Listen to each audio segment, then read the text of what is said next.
A very good evening. I'm Geeta Mohan and you're watching World Today. US President Donald Trump's crackdown on pro-Hamas students and activists seems to be intensifying with every passing day. Another Indian student has been detained in the United States of America. Badar Khan Suri, an Indian academic at Georgetown University, has been detained for his alleged links to the Hamas. This has put Indian students in panic mode as they fear that even their slightest sympathy towards Palestine or the Palestinian cause can jeopardize their stay in the United States, whether they're a visa holder or, for that matter, a green card holder. This comes just days after another Indian student, Ranjani Srinivasan, was forced to leave the US over supposed terrorist sympathies. The message is clear.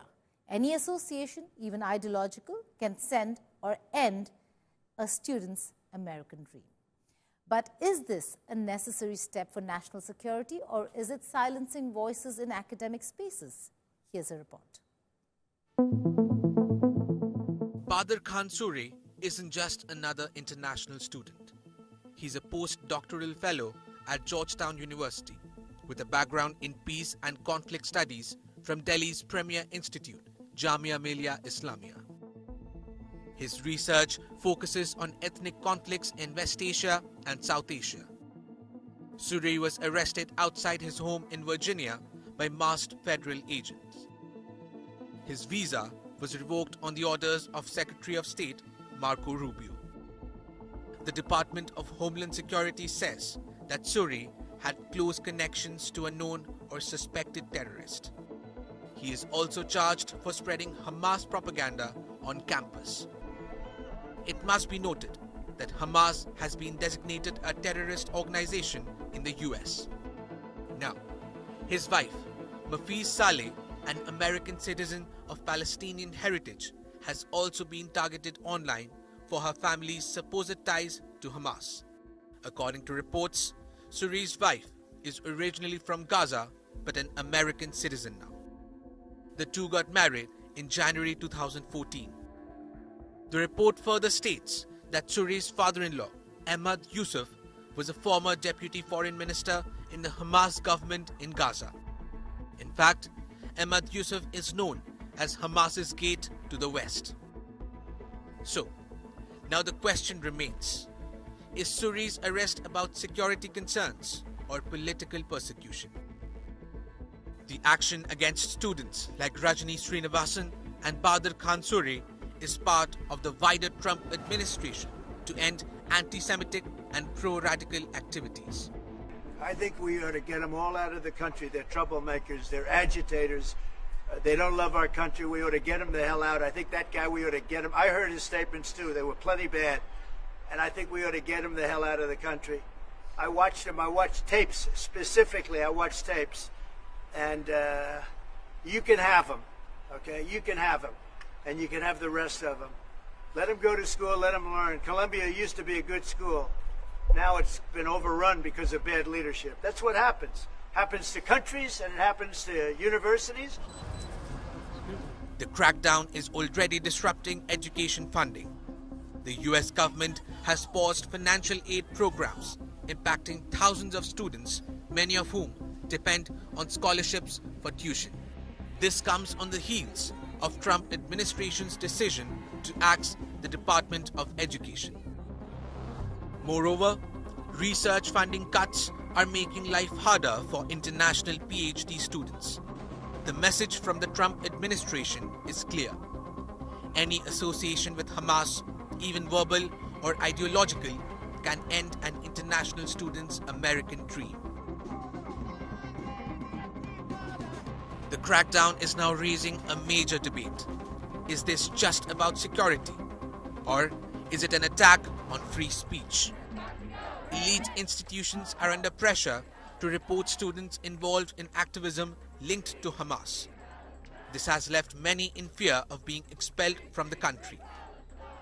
With recent reports of visa holders and students facing scrutiny over their sympathy for Hamas, many Indian students are now in panic mode. They are now frantically deleting old tweets and posts that could be interpreted as sympathetic to the group. The fear that even indirect associations such as liking or sharing pro-Hamas content, could put them at risk of visa cancellations, deportations, or being flagged by federal agencies. On top of this, in a recent interview, Vice President J.D. Vance said that green card holders can't stay in US permanently. A green card holder, even if I might like that green card holder, doesn't have an indefinite right to be in the United States of America, right? American citizens have different rights from people who have green cards, from people who have student visas. And so my attitude on this is, this is not fundamentally about free speech. And to me, yes, it's about national security, but it's also more importantly about who do we, as an American public, decide gets to join our national community. The anxiety is particularly high in top-tier universities, where institutions are facing increasing pressure to monitor students' political activities. While officials argue this is a necessary national security measure, critics warn it could set a dangerous precedent, where free speech for international students is no longer protected, and political opinions alone become grounds for deportation. Bureau Report, India Today Global. Well, let's then just focus on the Department of Education. President Donald Trump plans to sign an executive order calling for the shutdown of the U.S. Education Department, acting on a key campaign pledge, according to reports. Trump derided the Department of Education as wasteful and polluted by liberal ideology. However, finalizing its dismantling is likely impossible without an act of the Congress, which created the department in the year 1979. In 2023, the department sent nearly $60 billion for that year to schools in the United States of America. And according to reports, $1.6 trillion in federal student loans is sent overseas. In fact, the already implemented freeze in fund has already left thousands of foreign scholars in financial distress, impacting their education and cultural exchange initiatives. Popular scholarships such as Fulbright, Gilman, and critical languages have been affected, with students losing their anticipated stipends. This could largely impact Indian students studying in the U.S. The freeze seems to be one aspect of a broader federal cost-cutting effort, with agencies such as the State Department being instructed to redefine their expenditures. Meanwhile, the first step towards shutting down the Education Department has begun, with Trump administration freezing $175 million in taxpayer funding to the University of Pennsylvania. This is in response to defying the president's executive action and allowing transgender athletes to compete in women's sports. So it's not just about those who've gone ahead and supported Palestine, but also other areas that Trump focuses on, particularly transgender. The funding makes up nearly 1/5 of the Ivy League university's overall federal money received last year. UPenn, or the University of Pennsylvania, took roughly $1 billion in federal funds in 2024. But more taxpayer money could be at risk amid a separate probe by Trump's Department of Education into possible Title IX violations. The elite school became the center of the controversy over transgender athlete participation after one of its male swimmers changed genders and joined the women's team before going on to win the NCAA division title. White House, in a post on social media platform X, said, "Promises made, promises kept." Well, with that, shifting focus to another big story that we've been tracking through and through. Tesla is at the center of a political firestorm. We've been reporting it for a while now. Protests, vandalism, even arson. Dealerships across the US and Europe are under attack. The reason? Elon Musk's increasingly public embrace of right-wing politics and President Donald Trump and his policies and his pledges when it comes to cutting down government spending and the loss of jobs that it has caused because of DOGE and the Department of Government Efficiency, putting in place the kind of policies that Elon Musk is now implementing. Some Tesla owners are ditching their cars in protest, while conservatives are rallying behind Musk. So as Tesla's sales slump and stocks drop, investors are asking, has Musk's political shift permanently damaged or the complete brand, or can Tesla separate itself from the man who built it?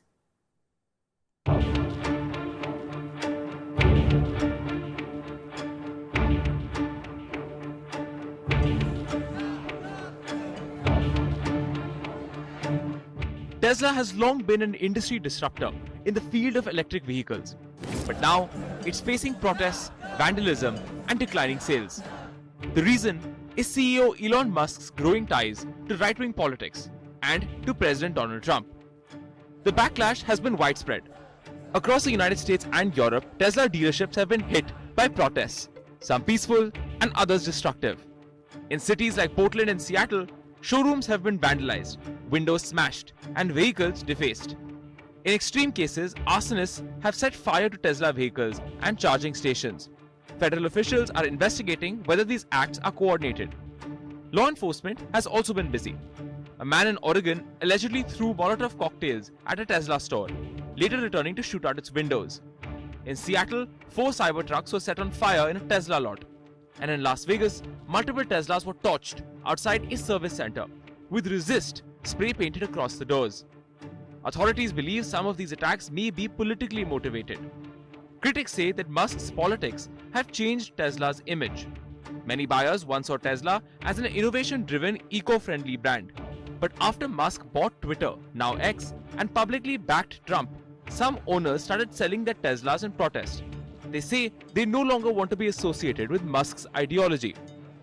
Tesla's controversial position has become deeply partisan. Among liberals, Tesla has gone from being an environmentalist's dream to a symbol of Musk's right-wing views. Progressive groups like Tesla Takedown are pushing for boycotts. Democratic politicians and activists are distancing themselves from Musk. Senator Mark Kelly of Arizona even sold his Tesla, saying he no longer wanted to support the company. Hey folks, Mark Kelly here in Washington, driving to work for the last time in my Tesla. When I bought this thing, I didn't think it was going to become a political issue. Every time I get in this car in the last 60 days or so, it reminds me of just how much damage Elon Musk and Donald Trump is doing to our country. Talking about slashing Social Security, cutting healthcare benefits for poor people, for seniors.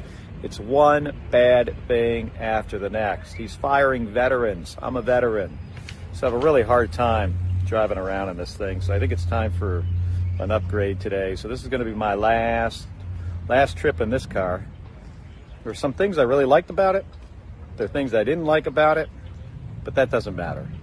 What matters is, doing the right thing. I think it's time to get rid of it.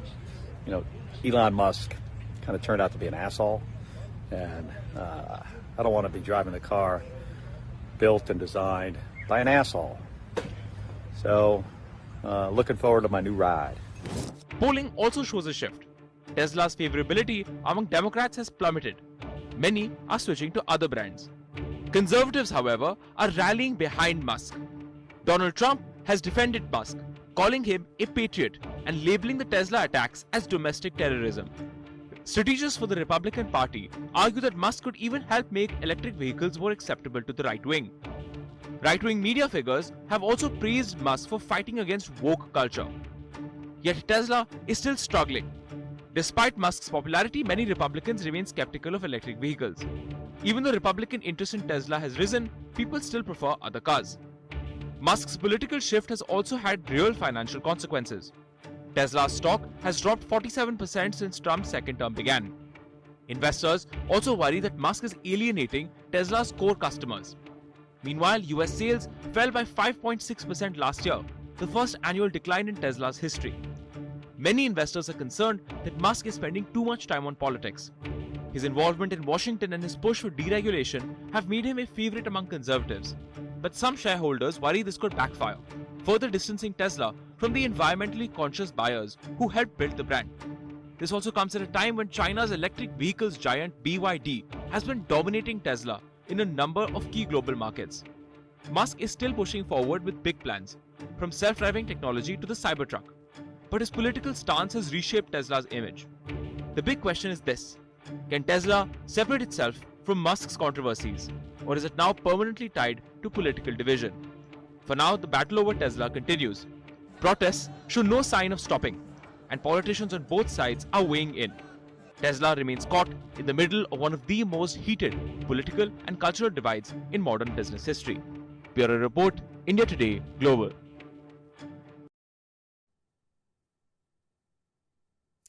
And with peace efforts between Russia and Ukraine moving forward, Europe is looking to engage key stakeholders as well. In the latest, French President Emmanuel Macron discussed the situation not just in Gaza, but also the Russia-Ukraine war, welcoming the kingdom's efforts in hosting negotiations aimed at reaching a peace deal between Russia and Ukraine through the Jeddah initiative. Meanwhile, Russia and the US will be discussing ways to ensure safe shipping in the Black Sea at talks on a possible Ukrainian peace settlement in Jeddah in the coming days. Earlier, Ukrainian President Volodymyr Zelensky said Ukraine had accepted a 30-day ceasefire proposed by the United States following critical peace talks between US and Ukrainian officials in Saudi Arabia. The ceasefire proposal accepted by Ukraine covers the entire front line of the fighting with Russia, not just the air and sea. White House said US President Donald Trump and his Ukrainian counterpart Volodymyr Zelensky in a phone call on Wednesday agreed to a partial ceasefire against energy between Russia and Ukraine. The phone call came one day after Trump and Russian President Vladimir Putin agreed in talks over the phone that peace in Ukraine will begin with an energy and infrastructure ceasefire in Ukraine. In a statement signed by the U.S. Secretary of State, Secretary Marco Rubio, and National Security Advisor Mike Waltz, and Ukraine's technical teams will meet in Saudi Arabia in the coming days to discuss broadening the ceasefire to Black Sea on the way to a full ceasefire in Ukraine. Trump and Zelensky discussed the situation in Kursk and agreed to share information closely between their defense staff as the battlefield situation evolved.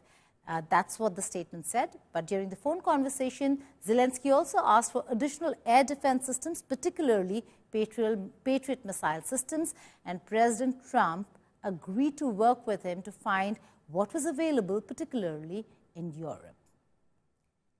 And now, joining me to discuss this from the India Today Global Studio is Ksenia Kondratiyeva. She's a senior journalist with Russia Today. Ksenia, many thanks for joining us here on India Today. Now, there has been a discussion between Macron and the Saudi Crown Prince. He did appreciate Saudi Arabia's role, but how do you think Europe is really viewing these mediation efforts where Europe is in fact left out? See, I think it's very complex. Europe definitely felt itself left out whenever Trump's administration has shifted its policy on Ukraine, and that has been a complete shift of the policy. Now, Europe's rhetoric is very militarized, I would say, and they're trying to push for the war effort to continue. They have promised to supply weapons to Ukraine and keep funding it because probably, there is there is lack of understanding what comes if the peace efforts between US and Russia achieve some success. Again, we are in the very initial stage. We can't even say the actual peace talks are taking place at the moment. It's more of a, of course, there is change. The dialogue has started, which is already a great thing, but we are very far from peace. And there is no clarity on condition. Most probably they are not, the conditions that are being discussed, the terms and conditions are not in the public, and that's what Russia would like to, the way Russia would like to have it. But there is a lack of clarity for the European leaders as well. What role is there for them? Right. Ksenia, then looking at the larger picture over here, the mediation is happening between US and Russia, and then again with Russia and Ukraine. So US is playing a critical role. But in all this, a major stakeholder is Europe. What does Europe really have to lose or gain, but particularly lose in this case? Well, Europe has been Russia's large trading partner, and despite the ongoing war, it continues to import resources from Russia. I've just been to a Raisina dialogue here in New Delhi and have heard European leaders speaking so much against Russia, calling Russia a main threat. And at the same time, they continue their trade. So I have a feeling that European leaders sort of underestimated Russia back in 2022 for sure. They would want to see Russia as as a gas station, if I may say so. But Russia that is not growing, that is not developing. Because I've even heard a speaker saying that what is Russia without its nukes and energy? It will be, its economy will be less than Italian. But we see Russian IT giants coming up, financial giants coming up. There are so many technologies. It's just that the Europe and the West in whole is not aware because they don't want to be aware. So why I'm saying all this, because you asked me whether Europe has something to gain or to lose. I think if Putin's statements back in 2007, 2008 were heard and understood, then we would not be here and we wouldn't have the 3-year-old conflict which has, claimed so many lives on both sides. Right. Senior Kondrateva, thank you so much for joining us. A very important message over here for Europe. They have lost out on engaging Russia, which is expanding, not just in one sector. Don't treat it like a gas station, but look beyond. That's the message coming from a Russian journalist. But shifting focus to the world of AI, has Grok gone rogue? That's the big question. Elon Musk's AI chatbot Grok is now under scanner of the Indian government. The Information and Technology Ministry has expressed concerns with X over the use of provocative language by Grok and will look into factors leading to it. Grok, which is embedded on X as a feature, has grabbed the attention of Indian social media users over its responses in unfiltered language and slang when provoked. The issue came to light after an X user's post on his interaction with Grok recently went viral. Meanwhile, sources say that the government of India is engaging with X on Grok's replies. Take a look at this report. AI with an attitude and a sharp and filthy tongue. That is what the social media is saying to Grok, the immensely popular AI chatbot of X. The Indian government is now in talks with Elon Musk-owned X, formerly Twitter, over Grok, the AI chatbot using Hindi slangs and giving unfiltered and abusive responses to queries which are expletives-laden themselves.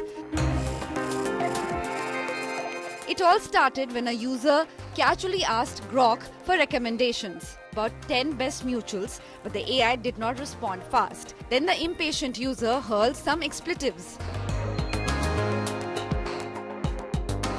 Replying to him, Grok just roasted the user in pure Desi style with unexpected swear words. This conversation went viral, giving rise to an outburst of memes. Now, the Information and Technology Ministry is stepping in to understand why Grok is using such abusive language.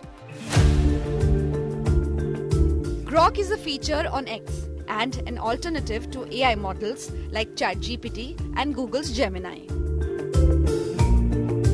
It was developed in 2023 by XAI, an AI company of tech titan Elon Musk.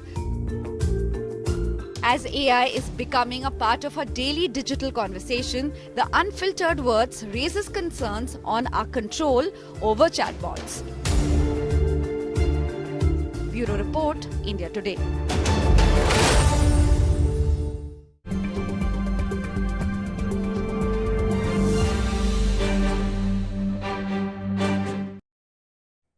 Now let's take a look at some other news from across the world in World at a Glance.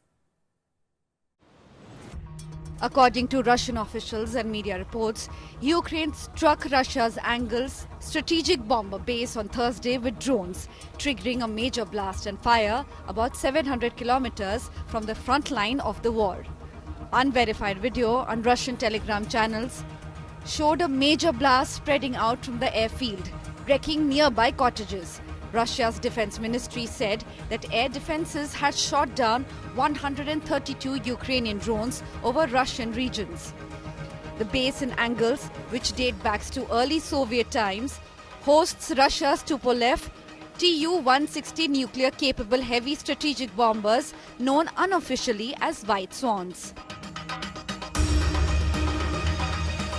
Israel's recent wave of attacks and the ongoing aid blockade have compounded the already dire humanitarian situation in the Gaza Strip.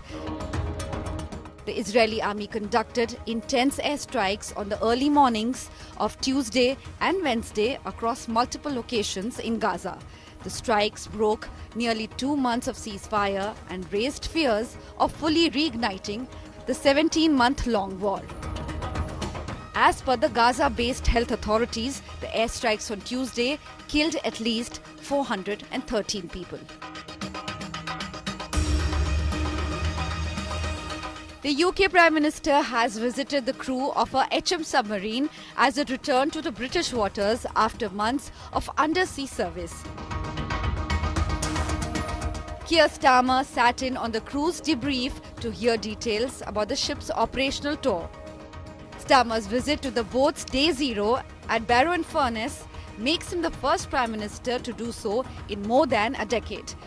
It comes ahead of a visit of the port of Barrow on Thursday, where Starmer is expected to lay the keel to the first boat of the next generation of nuclear-armed submarines known as the Dreadnought class. That's all in this edition of World Today. Thank you for watching. Goodbye and take care.